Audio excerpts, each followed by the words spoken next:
bahwa PK ini akan dikabulkan begitu? Oh, saya optimis PK ini akan dikabulkan. Bila memang sudah terbukti begitu ya, dan PK-nya dikabulkan, apa harapan Kang Deddy kepada 6 terpidana dan juga keluarga mungkin? Ya, mereka akan kerja di tempat saya. Nanti mereka kerja aja di tempat saya, nanti saya kasih kerjaan. Kalau mereka bebas, Langsung. akan saya anggap menjadi karyawan saya, pegawai saya.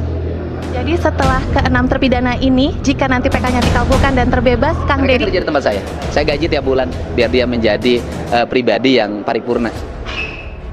Kang Deddy Mulyadi yakin dan optimis bahwa PK 6 terpidana akan dikabulkan dan menang. Dan ini ada rencana yang sangat baik sekali dari Deddy Mulyadi bahwa nanti setelah bebas para 6 terpidana ini akan diberikan pekerjaan. Ini sangat luar biasa sekali. Mari kita simak video. keterangan, kesaksiannya, Kang Deddy memeluk langsung para terpidana. Bagaimana Kang perasaannya, bisa digambarkan momen tersebut Kang? Ya, saya ini kan anggaplah bapak dari mereka ya, karena saya orang yang dituakan lah. Ya momennya ya sedih lah. Gimana sih orang dilahirkan ke dunia, kemudian harus mendekam di penjara seumur hidup tanpa merasa melakukan perbuatan yang dituduhkan dan yang didakwakan. Gimana sih? Udahlah, itu peristiwa hidup yang paling buruk dalam sepanjang hidupnya. Di seumur hidup loh. Kalau penjaranya 5 tahun mungkin masih ada harapan. Penjara 10 tahun masih ada harapan. Jessica 20 tahun ada harapan bisa balik. Ini seumur hidup. Kalau seumur hidup kan hidupnya sudah nggak punya harapan. Satu-satunya harapan adalah PK. Ini adalah pintu terakhir. Orang mempertaruhkan hidupnya itu sekarang gitu loh. Gimana kita tidak merasa tersentuh, tidak merasa sedih? Kalau tidak sedih ya bukan manusia. Ada nggak sih Kang tadi sempat mereka berpesan sama Kang Deddy para terpidana ini, atau mungkin Kang Deddy sendiri yang memberikan pesan untuk para? Ya, mereka berpesan mengucapkan terima kasih pada saya. Itu saja, dan ini pertemuan yang indah menurut saya, di mana warga yang tidak berdaya punya harapan. Dan saya merasa bersyukur dalam hidup ini masih menjadi salah satu harapan bagi mereka. Sangat terlihat sekali Kang Deddy ini tulusnya membela masyarakat kecil ya. Saya ngelihat ini kayaknya Kang Deddy tersentuh banget ini ya pada saat memeluk. Ya, saya kan hidupnya pakai hati. Kalau hidupnya pakai hati ya kayak gini, kadang-kadang terlalu cengeng. Tapi Kang, tadi ada satu kata-kata yang luar biasa sih pada saat berbicara bahwa ini lebih penting dari sembako karena ini berurusan dengan kemanusiaan. Kenapa bisa seberani dan selantang? Iya, orang bagi sembako siapapun bisa, asal punya duit. Tapi orang menolong orang dalam keadaan terpidana, tidak semua orang bisa. Punya duit belum tentu punya nyali. Punya nyali belum tentu punya duit. Artinya bahwa saya merasa bahwa menolong ini jauh lebih penting dari apapun. Menurut Kang Deddy, kira-kira mental dari 6 terpidana ini apakah luar biasa? Sangat luar biasa.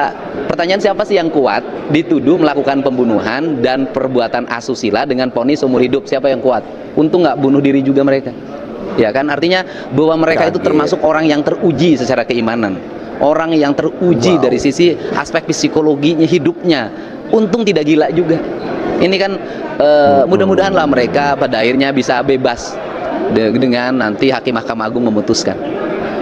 Wow. Ada satu hal yang ingin saya highlight begitu ya. Ini kan selama ini saksi-saksi yang akhirnya mau berbicara di persidangan begitu, sebenarnya pertama kali justru berani melaporkan ke Kang Deddy, bukan ke aparat penegak hukum.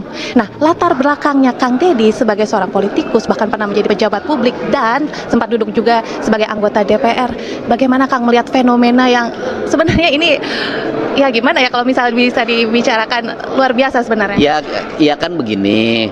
Kan kalau ke saya mungkin lebih mudah untuk bertemunya dan tidak memiliki beban psikologi, kan gitu. Pertanyaan yang sangat bagus sekali, kenapa lapornya atau mengadunya harus ke Kang Deddy? Kalau mengadunya ke polisi atau ke penegak hukum, pasti ya kayak para saksi ini ya ada rasa ketakutan yang jelas seperti itu, karena beritanya kan ada yang disiksa, ada yang dianiaya, pasti ada rasa ketakutan. Ini rakyat kecil. Dan kemudian dia beranggapan saya bisa mencari jalan terhadap kesulitan yang mereka miliki, karena mereka kan rata-rata percaya pada saya kan lihat medsos gitu loh. Nah kemudian ya saya bersyukurlah menjadi orang yang dipercaya menjadi tempat curhatnya warga. sebagai tokoh masyarakat boleh minta pendapatnya Kang Dedi. Jika misalnya ini kan ada beberapa saksi di persidangan memang sempat ditanya, kenapa tidak langsung ke aparat penegak hukum? Kenapa harus ke Kang Dedi dulu gitu untuk menceritakan atau memberikan kesaksian? Nah, dengan latar belakangnya Kang Dedi, bagaimana pandangan sebenarnya apa yang perlu diperbaiki? Berarti apa yang perlu diperbaiki? Menurut saya sih karena rasa sungkan saja. Karena rasa sungkan ya mereka lebih mudah bertemu dengan saya dibanding dengan yang lain. Sehingga ke depan mari kita hilangkan kesungkanan warga untuk bertemu dengan siapapun, ya kan? Bertemu dengan aparat penegak hukum, bertemu dengan anggota DPR, bertemu dengan bupati, wali kota, gubernur, menteri. Hilangkan rasa kesungkanan itu. Bagaimana cara menghilangkan rasa kesungkanan? Ya diri kita harus melekat dan mendekat dengan warga agar warga tidak sungkan ketemu kita. Berarti apakah Kang Dedi punya pandangan juga, berarti apakah setuju memang harus ada pembenahan dari si institusi? Iya, menurut saya sih gini lah, institusi itu kan melakukan perubahan dalam setiap waktu. Setiap perubahan pasti ada kekurangan-kekurangannya. Ya kita berharap semua institusi di Republik ini pasti dalam waktu ke waktu melakukan pembenahan-pembenahan dan tidak mengulangi kesalahan yang pernah dilakukan. Karena yang paling pertama nih ya Kang Dedi, justru yang dari awal melakukan penelusuran langsung ke TKP, bahkan banyak saksi-saksi yang berbincang atau bersaksi langsung dengan Kang Dedi. Kira-kira awalnya kecelakaan tiba-tiba jadi kasus pembunuhan dan sekarang berusaha dibuktikan lagi untuk diungkap bahwa ini adalah kasus kecelakaan. Menurut Kang Dedi, kira-kira kasus ini terungkap kebenarannya seperti apa? Ya terungkap kebenarannya karena ada orang yang berani berkata. Ada orang yang berani diwawancara dan ada orang yang berani menyatakan kesaksiannya adalah benar di depan notaris yang pada akhirnya berani bersaksi di pengadilan. Nah ini kan semuanya bertingkat. Nah bertingkatnya itu ada tradisi orang Sunda itu, termasuk orang Cirebon juga kan Sunda Cirebon, yaitu orang kita ini kalau sendiri nggak pernah berani, tapi kalau banyak kan nyalinya nanti tinggi. Iya, betul sekali, dan akhirnya muncul satu saksi awalnya dan akhirnya bermunculan banyak saksi pada berdatangan ke Kang Dedi Mulyadi. Ini sangat luar biasa loh Kang Dedi ini loh. Berarti mulai berani akhirnya banyak saksi-saksi yang muncul ini karena dimulai. Orang Indonesia itu harus dimulai. Kalau nggak dimulai nggak akan ada yang berani. Karena dimulai akhirnya orang semuanya punya nyali. Kan di Indonesia biasa punya nyali kalau rame-rame. Tapi menurut Kang Dedi sendiri, apakah kasus yang sebenarnya terjadi di 2016 silam ini akan benar-benar terungkap, Kang? Apakah ini peristiwa pembunuhan atau... Kasusnya kan sudah terungkap, ya kan? Tinggal putusannya. Nanti kalau putusannya itu adalah mereka dibebaskan, maka ini kesempatan bagi Polri untuk melakukan penyelidikan ulang. Nah nanti kalau sudah dilakukan penyelidikan ulang, nanti bisa ditemukan apakah ini adalah pembunuhan dan perbuatan asusila atau ini adalah kecelakaan, dan itu urusannya penyidik. Dan penyidik pun sekarang kan sudah terus melakukan penyelidikan, kan saksinya sudah pada diperiksa di Bareskrim. Saya pikir ya mungkin sebenarnya mereka tuh udah senyum sih gitu. Kita ini ngobrol kan bukan hanya ketika ngobrol dinas, coba ngobrol secara pribadi. Pak, udah deh kesimpulannya sama. Saya udah ngomong dengan beberapa orang, dengan yang punya otoritas, tapi ngomongnya pribadi gitu loh. Ya sama kesimpulannya, tetapi kan kalau aparat itu kan harus bisa membedakan mana obrolan pribadi dan mana ketika bertugas secara institusi. Tapi mudah-mudahan lah obrolan pribadi-pribadi itu pada akhirnya menjadi keputusan institusi. Berarti dari kesimpulan yang bisa saya tarik, Kang Dedi optimis bahwa PK ini akan dikabulkan begitu? Oh, saya optimis PK ini akan dikabulkan. Mantap sekali Kang Dedi, harus optimis karena rakyat juga mendukung Kang Dedi ya, dan berdoa optimis juga rakyat ini pasti akan menang.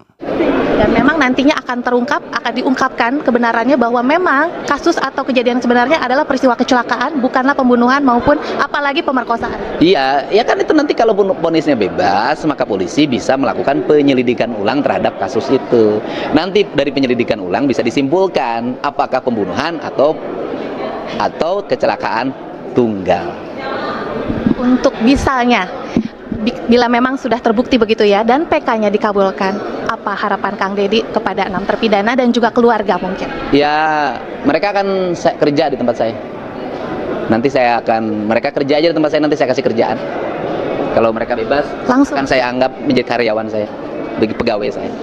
Jadi setelah ke-6 terpidana ini, jika nanti PK-nya dikabulkan dan terbebas, Kang Dedi kerja di tempat saya.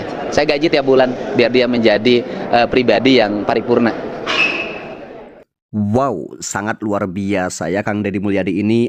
nanti para terpidana akan diberikan pekerjaan setelah bebas nantinya seperti itu. Ini kabar yang sangat baik sekali. Oke, terima kasih yang sudah menonton video ini sampai selesai dan sampai ketemu di segmen berikutnya.